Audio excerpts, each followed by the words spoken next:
The following podcast is an exclusive presentation of Project Entertainment Network. NotBizzong. NotBizzong. NotBizzong. NotBizzong. NotBizzong. NotBizzong. NotBizzong, NotBizzong, NotBizzong, NotBizzong.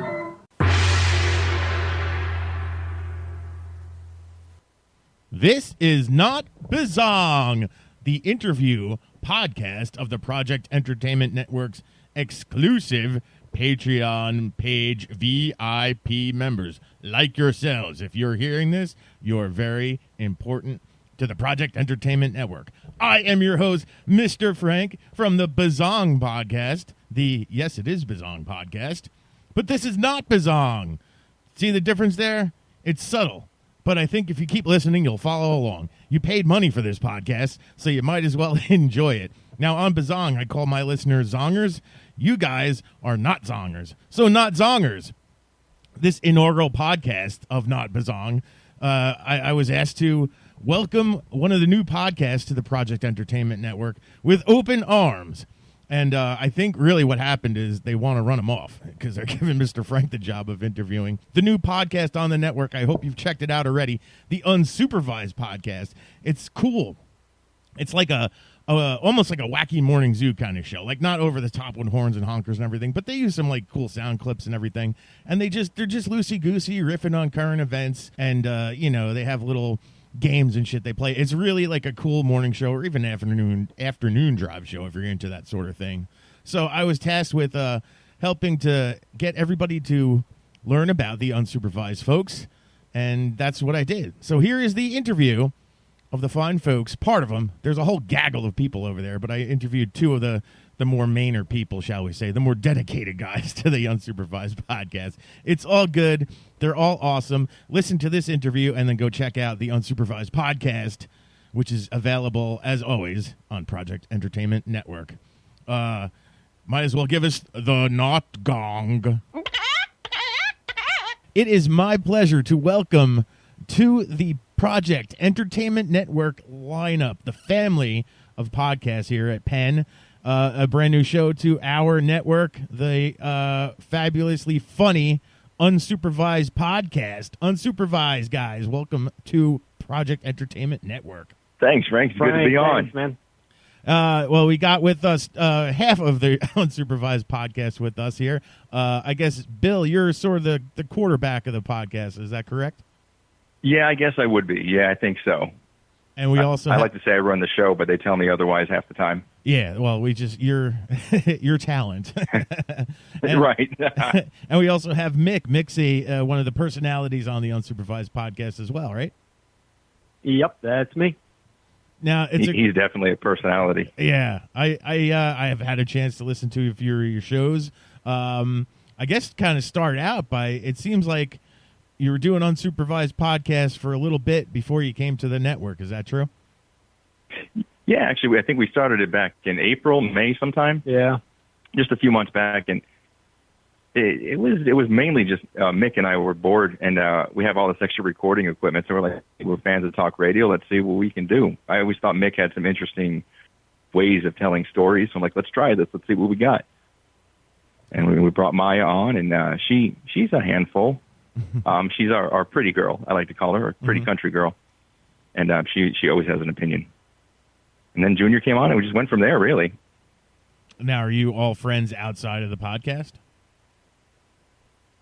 I've known Mick for literally, I don't know if he calls me a friend because we never hang out. I've known him for 20 years. Maya I've known for about 7 years through work and hanging out, and Junior met maybe a couple of years ago. So it was fun because they didn't all know each other. So when I brought Mick and Maya into the room for the first time, she had no clue what she was in for. I'm like, he's got some strange stories. Just bear with me on this one. And then it turned out pretty good.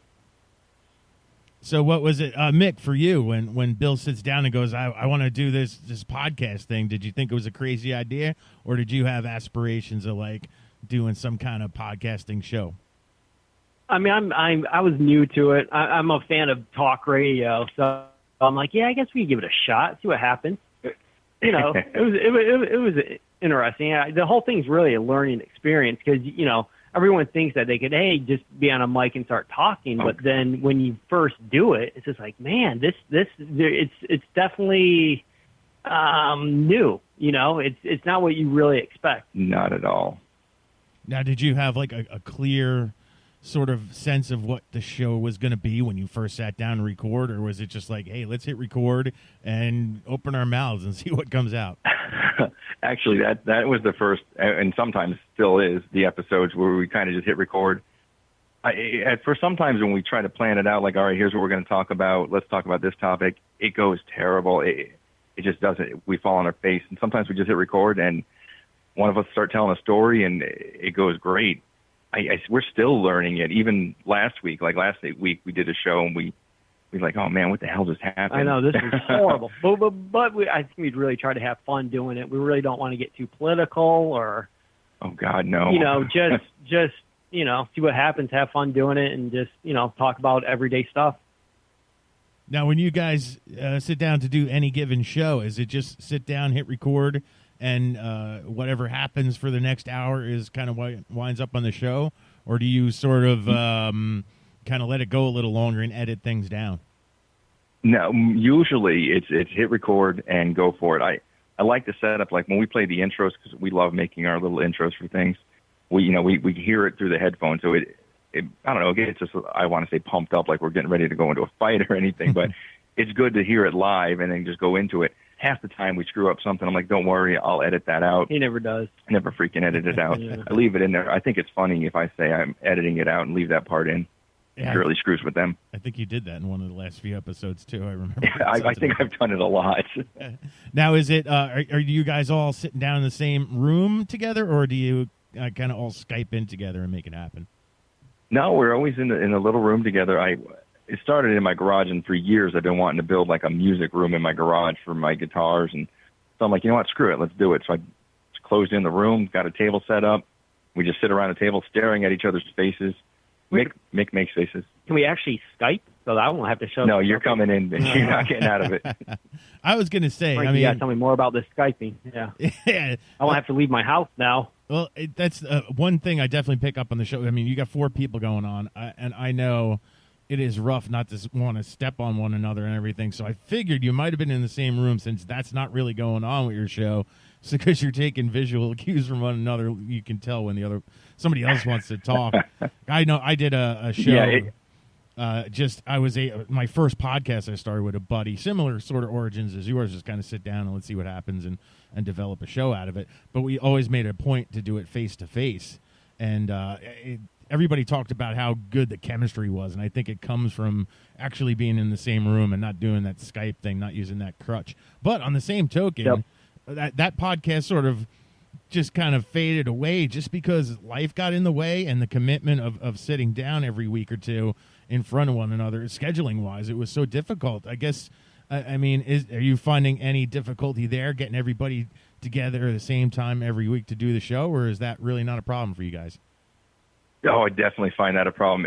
Honestly, we usually record on like Tuesdays, and Tuesday afternoons I'm cringing, going, okay, who's not going to make it? Who can't do it? Just like tonight. It ended up being Mick and I here, and we brought a good friend of the show, Angela, in, because Junior and Maya had other commitments. But I'm like, shoot, I got to do it. I can't do it tomorrow night. Mm-hmm. So let's just get it done. And it was fun. It went good. You know, I think sometimes when we come in to do it, we think it's going to go bad. We have more fun somehow. We're just looser, I guess. Right, yeah. And you guys sort of, I guess the format is you got some news items you pick on, and then you just kind of tee off of that stuff. And then I guess everybody sort of brings their own topic or thing they want to discuss to the show. Yeah, it is a free-for-all. Mm-hmm, mm-hmm. And honestly, for me, and Mick's going to yell at me for this, some of the talk shows I love are out of Tampa, like Mike Calta, Drew Garabo. I used to listen to Monsters of the Midday. It's that morning show feel, but not that morning zany zoo thing. There's somewhat of a format, but it's really just 4 people sitting around saying, hey, this is what happened to me, or, oh, my God, did you hear about this stupid guy in the news? And then we crack jokes and make fun of each other, and Mick calls me gay. It really is what it comes down to. That's basically it. Yeah. Yeah, it works. It works. I like it's loosey-goosey. It's just sort of maybe topical, riffing on stuff.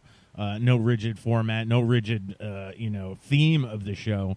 It's just you Yeah, guys. you'll never hear us go talking about presidents and religions. That was the one rule when I said, let's avoid anything political and anything to do with religion. And sometimes it comes up, and if you listen, sometimes you can hear Maya getting ready to punch us. I think that's a smart move, personally. I really do. Yeah. Because She's little, but she's violent. So so my sense listening to you guys now is that Project Entertainment Network finally has like its afternoon drive show. It's morning zoo type of show. You know, there's all these horror based ones, writing based ones, and now you have a real an honest to goodness talk show, I feel, on the network. So it is a nice breath of fresh air to have you guys with us on the network. How did you come to get and be a part of Project Entertainment Network? Well, honestly, I sent an email one day just asking. We'd never experienced the network, and I've always heard. I've seen some where I never knew what they were about. So I sent an email and just said, "Hey, what's it about? Our show isn't really about anything specifically, so we might not fit in with the network. But I'd love to hear what it does. How could we be involved somehow?" And got the email back and wanted to talk some more, and they liked the show, which blew me away, to be quite honest with you, because it's just the four of us making fun of each other. And so I was a little blown away that Armand liked the show. And I was like, all right, let's give it a shot. If he's okay with it, if he liked the show enough to say, hey, let's give it a try, why not? More people that listen, the better I feel. I dig that. I was hoping your answer might be like, we just really wanted Unsupervised Podcast socks to sell to people. I got that link, and I got to be honest, I'm trying to get Maya to model them. I don't know if she's gonna. Uh-huh. So you need to buy them. You can model them. We can sell some socks. Yeah, I like that angle. You got the girl in there. I mean, I'm another writer on the network. We're a dime a dozen on the network, but we always go to these conventions selling books, and it's usually me and a couple other guy writers, and we're sitting there going, man, we need a chick, because you sit by like a Tromer entertainment table, and they got chicks running around their underwear, and of course everybody's crowding around. So I'm like, right. That's what we're missing. We need the chick here. She don't even have to be in her underwear. It's a horror convention. It doesn't take a lot to attract attention. So that's brilliant marketing on your part. And Maya's a really great personality on the show. She takes a lot of time up on the shows. Kind of makes it easy on you guys. Yeah, well, I look at her as the voice of reason. Mick and I have we kind of got a messed up sense of humor. And she's more of the level-headed, the nicer person on the show, but she has... I wouldn't say nicer, a little feisty. A little feisty. She's nice, yeah. Like I tell her to model the socks, but realistically what's going to happen is it's going to be me or Mick modeling them. Yeah. So I don't know if we're going to push the socks. Well, every time you said model the socks, you tell her not to wear the pants. That's the problem, I think. So that's right there. I got to learn how to talk to women better. Yeah. Well, she's a trooper, though, because you had the whole, I think it was the last podcast where you had the whole discussion about, like, stripper songs, and you got her to give, like, her top 5 list of stripper songs. So she's... I was blown away. One, I don't agree with the number one, but I was blown away that she revealed it. Yeah, that was totally cool. Like, she'll play along to a degree, so that's a lot of fun. Exactly. Now, I got to ask you, I'm also hearing something we discussed before the show. You guys are down in Fort Myers, Florida, and I'm up here in New Jersey. And I had to take a second to kind of rewind and go back. And I'm like, did I just hear somebody pick on pork roll? Is there somebody on your show that's got a problem with pork roll? Mick has never had a pork roll before. Uh-huh. I don't remember how it came up.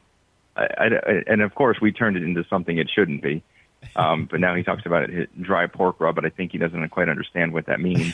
I've been a vegetarian now for probably, how long, 10 years? Over 10 years, yeah. And just was never a big meat eater, and I think Angela brought up pork roll. I'm like, what the hell's a pork roll? And then I guess you dry rub it.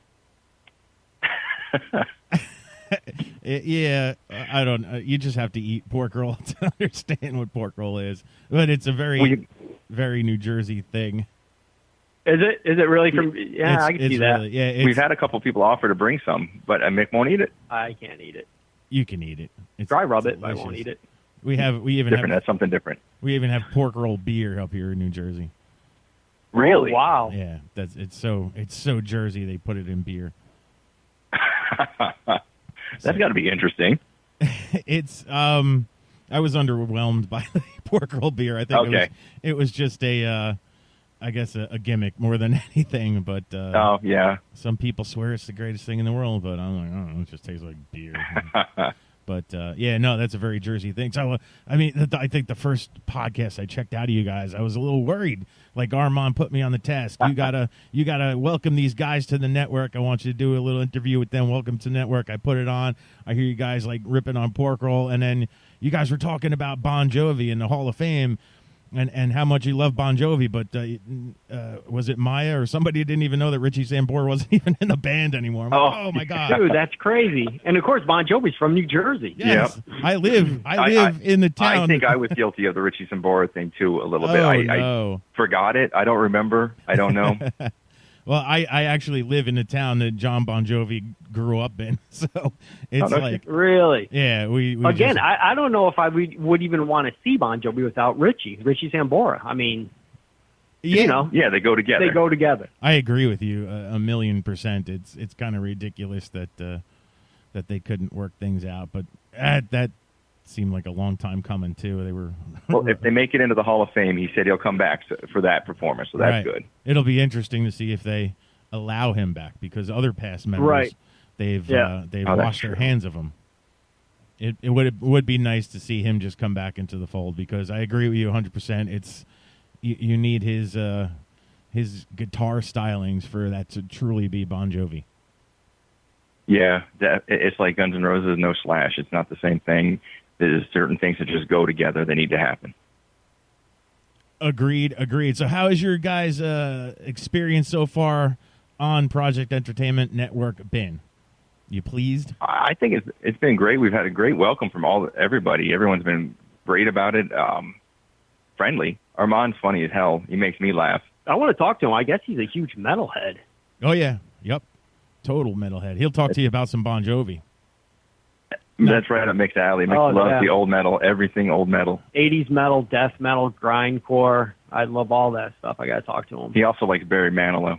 Dude, that's the music I grew up on. I always say the music that you grew up on, because my mom loved Barry Manilow, the Bee Gees, Cat Stevens, all that stuff. I love that stuff. Yeah, I have no problem. I'll put on Overkill, and then after that, we'll play some Copacabana. That's fine by me. Oh, my God. Don't even mention Overkill. Years of Decay. Yeah. One of it may be top 5 albums ever. Bobby Blitz. I know I'm going off the subject, but the old radio station called Z-Rock, I won a contest. They flew me from Florida, and I was young. I was 18, to Houston, and I hung out with Overkill, with Blitz, Dee Dee, Sid, and rode on their tour bus. They dropped me off. The next week, they were going to play Florida from Texas, and I got to hang out with them in St. Pete at Janice Landings. I love Overkill. Is one of my all-time favorite bands ever. Hello from the Gutter. I mean, Oh yeah. Feel the Fire. I don't know any of them. Oh, See, my I'm God. terrible. Oh, no. Ooh. That's funny. Overkill is another band here in Sayreville, New Jersey, where Bobby Blitz lived for quite a time. I worked at a grocery store here, and Bobby Blitz would show up once a week or so and buy cigarettes. So I've sold Bobby Blitz several packs of cigarettes in my life. And when I met him, he was a super nice guy. Oh, Everyone yeah. says, I mean, he's just a great guy. Yeah, he's real friendly, and yeah, he's definitely not like any kind of head case or anything like that. No, he was totally cool dude. Yeah. Oh, it made me think of a random story about Mick. When I first met Mick, he was in a death metal band, like full-on death metal, playing drums. Scary as hell. I'm like 17 years old. I'm like, who is this? These guys scare me. So we're watching them practice, and then all of a sudden the song stops, and the guitarist in the band, someone says to him, hey, I saw you guys driving around. You were smiling, being all goofy. And Mick, without missing a beat, says, because we weren't wearing any pants. And this is stupid, but at that moment I knew he was a good guy and I'd be friends with him because he wasn't a badass. He was talking about not wearing pants, driving around in a car. Yeah, we were full of shit, you know. Playing death metal, cracking goofy jokes. Yeah, Yeah. That's life right there. Those were Listen the to days, Overkill. right? Yeah, those were the days. Mm-hmm. Yeah, you're going to really enjoy this network. We have the Necrocasticon also on the network, a good podcast you'll definitely get into, Mick. They talk about heavy metal and horror every week and how they all blend together. So Token, Oh, man, yeah. Token Tom Clark does that one, and definitely check out some Necrocasticon too. Lots of metal talk, lots of metalheads on this network, the Project Entertainment Network. Nice. We'll fit right in, then. That's perfect. Yes, definitely, indeedy duty. So I really want to welcome you guys to the network. It is a breath of fresh air to have something really kind of different than a lot of the other shows, and it's a funny show, loosey goosey. I think everybody should definitely check out the Unsupervised Podcast, and I want to thank you, Bill and Mick, for joining us here on this Patreon exclusive, God I hope, interview of the new baby on the network, the Unsupervised Podcast. Guys, the best of luck to you on the network. Frank, I appreciate Frank, it. Thank you. Thank you so much. All right, looking forward to new episodes. When do new episodes? You have a set schedule on the network? Yeah, it'll, Thursdays at noon, actually. Thursdays at noon for the Unsupervised Podcast. New episodes. Check them out. Lots of fun. Guys, great talking to you again. Thank you, Frank. Have a great night. Frank. There they are, Bill and Mick, half of the Unsupervised Podcast. Maya and Junior couldn't join us for that interview because they're like more important, you know? You know when they send people out on press things and it's like they send out like the bass player and the drummer? Well, Maya and Junior are like the bass player and the drummer. Nobody really cares, you know? There got to be like the third and fourth wheels in the thing for it to be a big, important thing. So that wasn't the case. They just weren't available to do the interview. No. So seriously, go check out the Unsupervised Podcast. Give it a listen when you're in the mood for a good time. Like, this is a perfect podcast if you're the type of person who listens to a podcast while you're driving into work or you're doing your thing at the gym or something like that, where you really have a nice long stretch of time to just really soak up a podcast. That's the idea there. Same as like, you know, like a morning commute and you're putting on the wacky morning zoo in your area. Same type of thing. So please, dear God, check out the Unsupervised Podcast right here on the Project Entertainment Network. And I want to thank all you VIP contributors for contributing your hard-earned dollars to us here at the Project Entertainment Network to help us bring great, fun, informative entertainment podcast to your ears each and every week. I hope you'll continue to contribute, and this podcast will make you take your dollars away. So thanks once again for being a contributor to the Patreon campaign at Project Entertainment Network. And don't forget, buy some Bizzong socks. Maybe I'll work on Armand to get like a NotBizzong pillow or something cool like that, all right? All right. Thanks again. Later. This has been an exclusive presentation of the Project Entertainment Network.